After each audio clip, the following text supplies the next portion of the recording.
नमस्कार, आप देख रहे हैं इंडिया बोल रहा है। मैं हूं आपके साथ विवेक शांडिल्य। अमेरिका ईरान में जब शांति की बात बनी तो दुनिया ने राहत की सांस ली। मैंने भी ली, आपने भी ली, लेकिन ऐसा लगता नहीं है कि राहत की ये सांस बहुत लंबी चलने वाली है। इजराइल इस वक्त अकेले फायर मोड में है। इजराइल ने साफ साफ कहा है, हम किसी समझौते को नहीं मानते, हमारी सैन्य कार्रवाई जारी रहेगी। ईरान ने कहा है, इजराइल अगर कार्रवाई जारी रखेगा तो डील का मतलब नहीं है, डील तोड़ दी जाएगी। अमेरिका ने कहा है, इजराइल को मना लेंगे, लेकिन ईरान ने अगर डील तोड़ने की कोशिश की तो ईरान का भूगोल बदल दिया जाएगा। यानी एक तरफ पीस डील की बातचीत, दूसरी तरफ शांति की इस डील में सबसे बड़ी कील ठोकने की तैयारी। उधर अमेरिका इजराइल को धमका रहा है। इजराइल कह रहा है, हम सुरक्षा के मामले में नरमी नहीं बरतेंगे और इस मामले में फंसी है शांति वाली डील। इसी बीच कतर के गैस प्लांट में बहुत बड़े धमाके की खबर है। रास लाफान में इतना बड़ा धमाका इससे पहले नहीं सुना गया। यह धमाका किसने किया है, कैसे किया है, अभी तक कुछ साफ नहीं है। ईरान ने संकेत दिया है कि अगर डील को डिरेल करने की कोशिश की गई तो मिडिल ईस्ट फिर से जलेगा और इस बार इसे कोई संभाल नहीं पाएगा। यानी हर ओर तनातनी जारी है, सनसनी जारी है।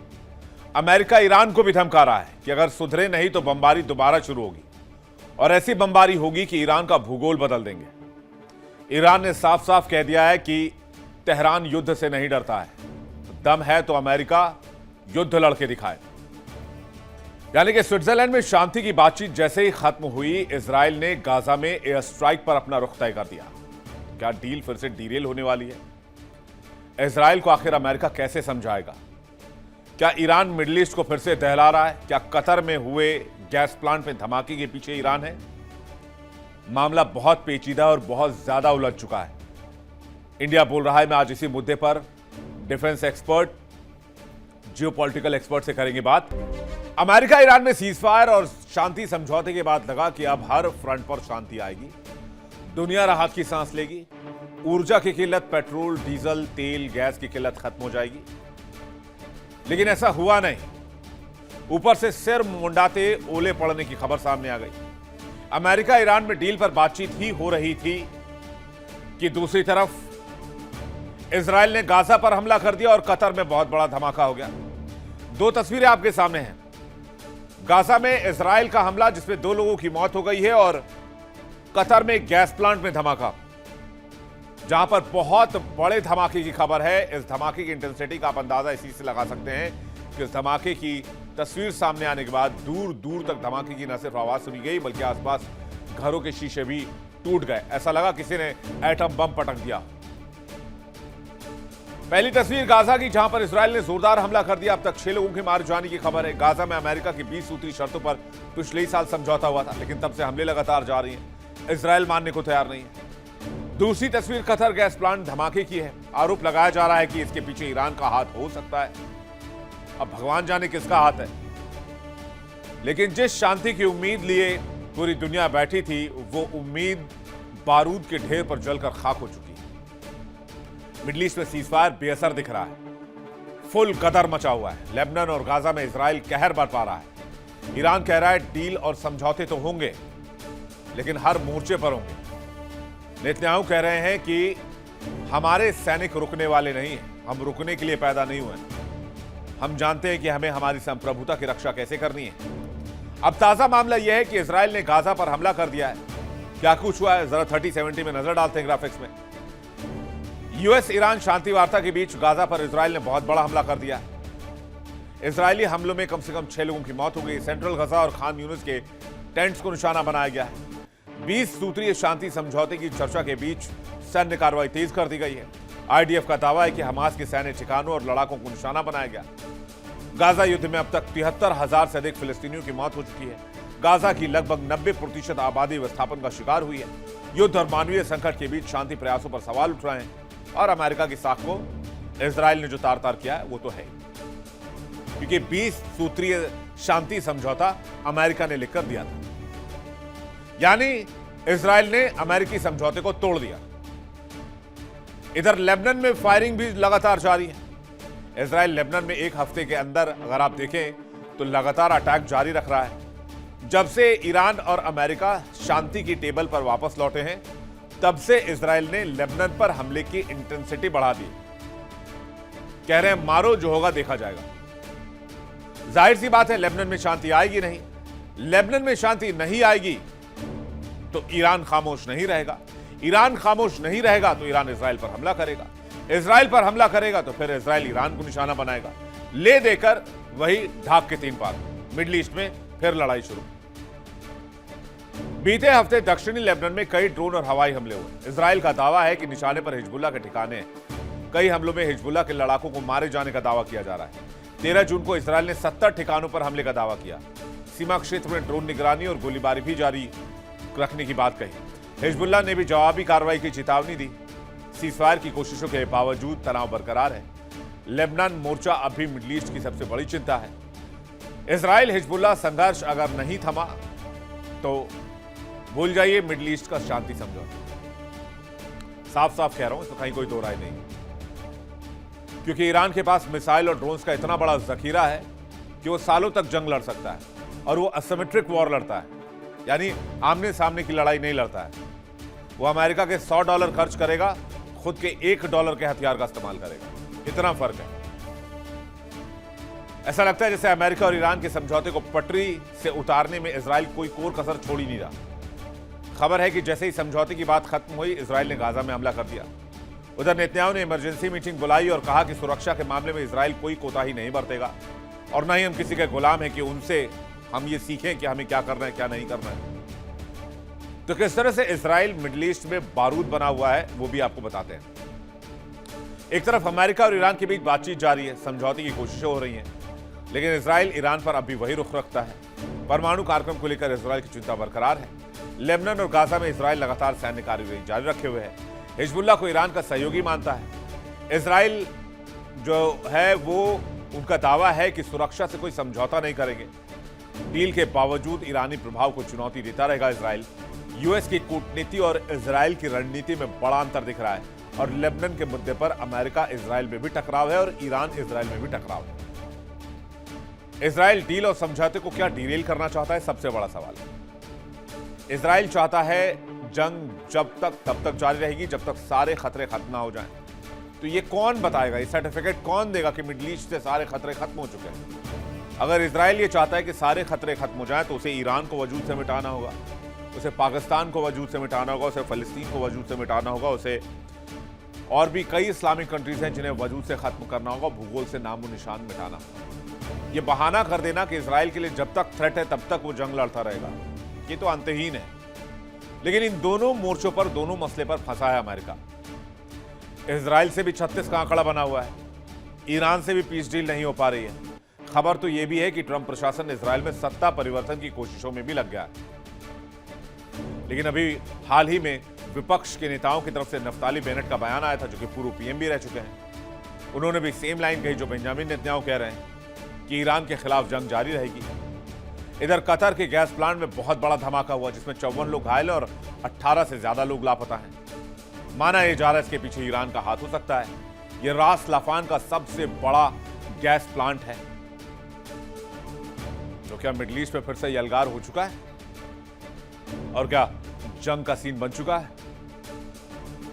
और क्या डोनाल्ड ट्रंप को नेतन्याहू ऐसे ही ठेंगा दिखाते रहेंगे? बातचीत करने के लिए हमारे साथ एक बड़ा पैनलिस्ट वक्त जुड़ रहा है, सीधे उनके पास चलते हैं। मेजर जनरल राजन कोचर हमारे साथ जुड़ रहे हैं, रक्षा विषय बहुत स्वागत है आपका। ग्रुप कैप्टन आशीष सहाय हमारे साथ जुड़ रहे हैं, बहुत स्वागत है आपका। संजीव श्रीवास्तव हमारे साथ जुड़ रहे हैं, विदेश मामलों के जानकार, बहुत स्वागत है आपका। इमरान खोखर हमारे साथ जुड़ रहे हैं, ईरान मामलों के एक्सपर्ट, बहुत स्वागत है आपका।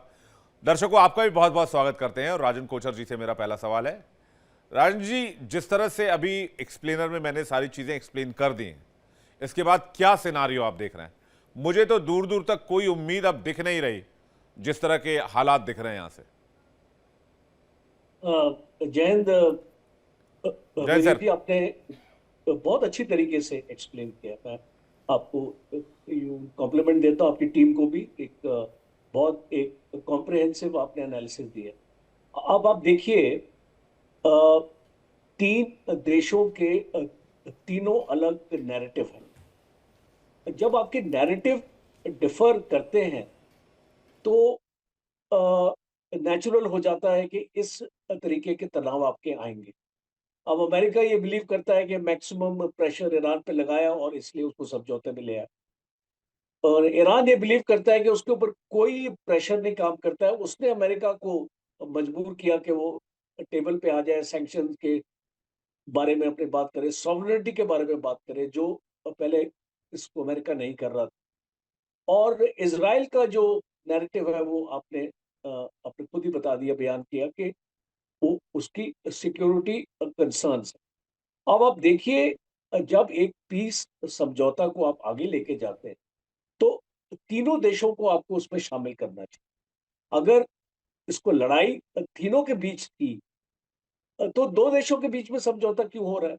और फिर अमेरिका इसको इज़राइल को बोलता है कि आप इसको ये नहीं करो, वो नहीं करो। तो बुनियाद से ही आई थिंक जो आपने एक एक अरेंजमेंट बनाया, जिस तरीके से पीस डील आप उसको आगे लेके गए, उसमें आपको इज़राइल को शामिल करना चाहिए था। शायद उसके लिए इज़राइल तैयार नहीं होगा, और इसलिए अमेरिका अब मजबूर हो गया होगा कि वो खुद ही इस डील को नेगोशिएट करे। दूसरी बात, अब आप देखिए, आपने इसमें दो इंपॉर्टेंट जो सिक्योरिटी कंसर्न्स है इज़राइल के, आपने उनको नजरअंदाज किया। पहला है मिसाइल्स का। एक मिसाइल प्रोग्राम के ऊपर इज़राइल चाहता था अंकुश लगवाना, आपने उस मिसाइल प्रोग्राम को एग्रीमेंट में शामिल ही नहीं किया। दूसरा, जो अभी लड़ाई चल रही है लेबनान में, आपने उसको डाल दिया अंदर एग्रीमेंट के बीच में कि इस लेबनान की लड़ाई को आपको रोकना चाहिए। अब एक देश जब इतना अंदर घुस चुका है, मैं एक मिलिट्री एक मिलिट्री मैन की तरह बात करता हूँ, जब आप अंदर एक्चुअली घुस जाते हैं और आप एक ऑफेंसिव में होते हैं और आपको असेंडेंसी मिल रही होती है कि आपको जीत मिल रही होती है, आपको सक्सेस मिल रही होती है, आप अपनी फौज को नहीं रोक सकते। और वो फौज जो इतने, उसके ऊपर भी कैजुअलिटीज होती है, और वो जिस तरीके से ऑपरेशन प्लान कर रही है, और ये सुनहरा मौका दोबारा नहीं मिलता फौजों को। फौजों को ऐसे मौके फौज अपना तलाश करती है, और जब उसको मिलता है तो कभी उसको छोड़ेंगे नहीं, उसके मोराल के लिए ठीक नहीं। और इसीलिए मैं देख रहा हूं कि इज़राइल जो एज अ नेशन, आपने ऑपोजिशन की बात करी, आपने रूलिंग की बात करी, सारे लोग इकट्ठे आ गए। अगर ये तख्ता पलट भी अमेरिका करेगा तो उससे कोई फायदा नहीं होने वाला है, बिकॉज जो भी आएगा वो एक सेम पॉलिसी जो नेतन्याहू की है उसको लेके आए। तो दूसरा, जब मैं इसको इजरायली जर्नलिस्ट और थिंक टैंक से बात करता हूँ, उनमें बहुत ही गुस्सा है इसको ईरान के अगेंस्ट, और वो नहीं चाहते कि जब तक ईरान को एक ऐसी स्टेज पे लेके आए, और ये एक मैट्रिक्स की तरह, मैं इसको मैट्रिक्स मानता हूँ, जिसमें इसको यूएस, ईरान और इस इजराइल, ये और दो इंपॉर्टेंट प्लेयर्स हैं इस मैट्रिक्स में, हमास और हजबुल्ला। और इसीलिए इसको ईरान की जो ताकत है वो उसकी एक्सिस ऑफ रेजिस्टेंस पे है, और अगर आप वो ताकत को तोड़ने की या उसको कमजोर करने की कोशिश करेंगे, वो आपको, ईरान को एक्सेप्टेबल नहीं होगा। और मेरा लास्ट पॉइंट ये है, आप इसको बोलते हैं कि ये पीस समझौता शायद इसको आगे नहीं जाएगा, इसको मेरा एनालिसिस ये बोलता है ये इसको आगे जाएगा, because America is desperate to exit. और अभी मैं देख रहा हूँ उसको लेबनान में जो इंटेंसिटी है लड़ाई की, वो एक्चुअली कम हो चुकी है। तो इसीलिए इसको मुझे लगता है Netanyahu to a large extent जो इंटेंसिटी है लेबनान की लड़ाई की उसको कम रखेगा, एक थ्रेशोल्ड को क्रॉस नहीं करेगा, एक रेड लाइन को क्रॉस नहीं करेगा, जिसकी वजह से ये समझौते पे असर पड़ेगा। और हमास की लड़ाई तो चली रही है, उसको तो कोई इतना ज्यादा इक्वेशन में आती नहीं है, आज की डेट में चला रहा है वहां पे, तो आपका शांति इसको 6 महीने से नहीं है। तो इसीलिए मैं ये मानता हूं कि अमेरिका बहुत डेस्परेट है निकलने के लिए, और वो अपनी पूरी कोशिश करेगा। बातचीत अच्छी चली, अब जेडी वैंस ने स्टेटमेंट दिया स्विट्जरलैंड के बाद के द टॉक्स में very very good and conducive. तो ये मैं समझता हूं कि अमेरिका की ये रणनीति होगी कि वो इसको कुछ अंकुश में रखेगा इजराइल को, इसको लेबनान से विड्रॉ नहीं करेगा इजराइल। और ये 2-3 महीने बाद, ये मेरा अनुमान है कि एक बार अमेरिका यहां से विड्रॉ कर जाएगा तो इजराइल एक अपने ऑफेंसिव को और तेज करेगा, और वो इसको रुकने वाला नहीं है as far as Lebanon is concern, because उसका जो सिक्योरिटी कंसर्न है वो उसका सीरिया में है। उसको सीरिया में उसने अपने गोलन हाइट्स को एक्सपैंड करके आगे चला गया है। हाँ। उसका सिक्योरिटी कंसर्न वेस्ट बैंक में है। उसने वेस्ट बैंक में 122 सेटलमेंट एक साल में किए हैं, अपनी पॉपुलेशन को बचा रहा है। उसका सिक्योरिटी कंसर्न गजा है, उसमें वो अपने आप को रोकेगा नहीं। और इस तरीके से इजराइल अपने आप को सर आगे कोचर सर एक बात इसके लिए बताइए, कुछ- इसराइल का तो सिक्योरिटी कंसर्न हर वो मुल्क है जो इस्लामिक रिजीम है या जहां इस्लाम फॉलो किया जाता है। पाकिस्तान है, गाज़ा है, लेबनान है, कतर है, यमन है, आपका टर्की है, और भी बहुत सारी कंट्रीज हैं। मतलब मैं गिनाने लग जाऊं सवाल बहुत लंबा हो जाएगा। तो ये कह देना आशीष सर कि जब तक सिक्योरिटी कंसर्न रहेगा तब तक हम जंग जारी रखेंगे, तो ये तो फिर अंतहीन है, मतलब इसका कोई एंड नहीं है। ठीक है विवेक, एकदम एब्सोल्यूट है कि ये एंडलेस है। And let us be realistic, this won't get over.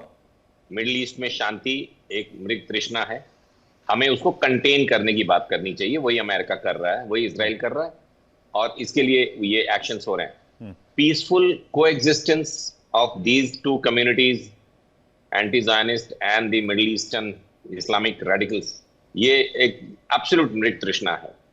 लेकिन कंटेन करने में क्या क्या जरूरी है, अगर मैं 1 मिनट का उसको इलैबोरेट कर पाऊं। जो बफर जोन क्रिएट कर रहा है इसराइल, जहां से उनके नॉर्दर्न इसराइल पे लगातार हमले होते हैं और बहुत से इजरायलीज वहां से अपदस्थ हुए पड़े हैं, जिसके बारे में प्रेस कम कवरेज करता है, क्योंकि प्रेस को पैलेस्टीनियन अपदस्थता को कवर करने में व्यूअरशिप ज्यादा मिलती है, लेबनीज अपदस्थता को कवर करने में ज्यादा व्यूअरशिप मिलती है, और उसके पीछे एक बड़ी मेजर इकोनॉमिक्स होती है। मैं गल्फ कंट्रीज की सिर्फ बात नहीं कर रहा हूँ, वेस्टर्न प्रेस की भी बात कर रहा हूँ। तो this is all economics related, viewership related, TRP related. लेकिन बहुत से इजरायलीज भी नॉर्दर्न इसराइल में, हर बार 7 अक्टूबर 23 का जिक्र करना जरूरी नहीं है, उनके ऊपर लगातार हमले होते रहे और इनके पीस लविंग एरियाज में। जबकि मैं एकदम स्टैंडर्ड अपने स्टैंड पे कायम हूं कि इजराइल ने जो भी हमले किए, टारगेट्स बोला कि मिलिट्री विंग के रेडिकल्स के ऑफिसेज या वर्क प्लेसेस होते हैं।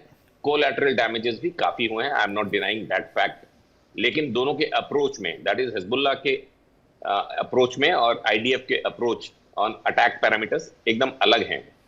एक रिटेलिएटरी है, सेफगार्डिंग देयर पीपल, और एक to finish Zionist, to finish the Jews, to obliterate Israel. तो ये डॉक्ट्रिन्स इनकी एकदम अलग हैं। ये सारे दर्शकों को जो न्यूट्रल हैं, जो ऑब्जेक्टिव एनालिसिस करना जानते हैं, जिनका इंटेलेक्ट है, उनको इसमें कोई एम्बिग्युइटी नहीं दिखेगी। तो एक तो मुद्दा हो गया यहाँ। 2-3 मेजर डेवलपमेंट्स, अगर मैं 30 सेकेंड्स मोर विवेक। इजराइल ने पहली बार ऐसा बोला है कि we will stay in Lebanon as long as required. अभी तक ये चल रहा था, कयास लगाए जा रहे थे कि वो ग्रेटर इजराइल इंटरनेशनल बॉर्डर्स को शिफ्ट कर देंगे, 10 किलोमीटर अंदर तक कैप्चर करके डिग इन कर जाएंगे। नहीं, आज उन्होंने बोला है कि हम तब तक रहेंगे जब तक जरूरत है। हाँ, इसमें आपका वो सवाल सही कि कब तक, ये जरूरत तो हमेशा बनी रहेगी, but they have taken a middle path कि हम वहां परमानेंट नहीं जाने वाले, हम वहां पे इंटरनेशनल बॉर्डर्स को शिफ्ट नहीं करेंगे। We plan to retreat as and when we are okay, कि अब हिजबुल्लाह के पास इतनी ताकत नहीं बची कि वो मेजर हमले कर पाए। मेजर जनरल ने एकदम सही बात बोली कि पिछले 24 घंटों में एक भी गोली नहीं चली है और पिछले 3 दिन में काफी कम हुआ। After that stand alone incident, जिसमें आईडीएफ को सदर्न लेबनान में घुसते समय एम्बुश करके उनके एक टैंक को, उनके 4 सैनिकों को और एक लेफ्टिनेंट कर्नल को हिजबुल्लाह ने एम्बुश करके मारा है। जिसके बाद इसराइल ने रात को हैवी बम्बार्डमेंट करी और इनके 30, 40, 50 लोगों को मारा था। उसके बाद ईरान की तरफ से या हिजबुल्लाह की तरफ से कोई रिटेलिएटरी फायर नहीं हुई थी। उसके बाद से चीजें पीस में है। और इसमें एक नया जो जेडी वैंस ने आज बोला है कि इन्होंने एक डीकन्फ्लिक्टिंग प्रोटोकॉल बनाया है। To my utter surprise, deconflicting protocol में जो टीमें शामिल हैं वो ईरान है, पाकिस्तान है, अमेरिका है, शायद कतर है, लेबनान है, बट उसमें हिजबुल्लाह एंड इजराइल नहीं है। तो इसका मतलब ये कन्फ्लिक्ट प्रोटोकॉल नहीं है, ये एक्चुअली डी एस्केलेटिंग प्रोटोकॉल्स है। जैसा कि हम लोग रेगुलर टाइम में मिलिट्रीज के बीच में फ्लैग मीटिंग्स होती हैं, अचानक किसी छोटे लेवल के अधिकारी ने कोई हमला कर दिया, कोई अटैक कर दिया, कुछ ऐसा कर दिया, तो उसको ऊपर वाले तुरंत सप्रेस करते हैं कि don't let it get escalated, कि ईरान उसमें तुरंत हमला ना कर दे, या लेबनान में कुछ ऐसा ना हो जाए कि अगर किसी छोटे अटैक पे इजराइल ने एकदम बम्बार्डमेंट कर दी, या इजराइल ने कुछ किया और हिजबुल्लाह ने इनके न्यूक्लियर प्लांट पे मिसाइल मार दी। De-escalating matrix, but they are calling it. Ji Vivek, आप कुछ कह रहे हैं?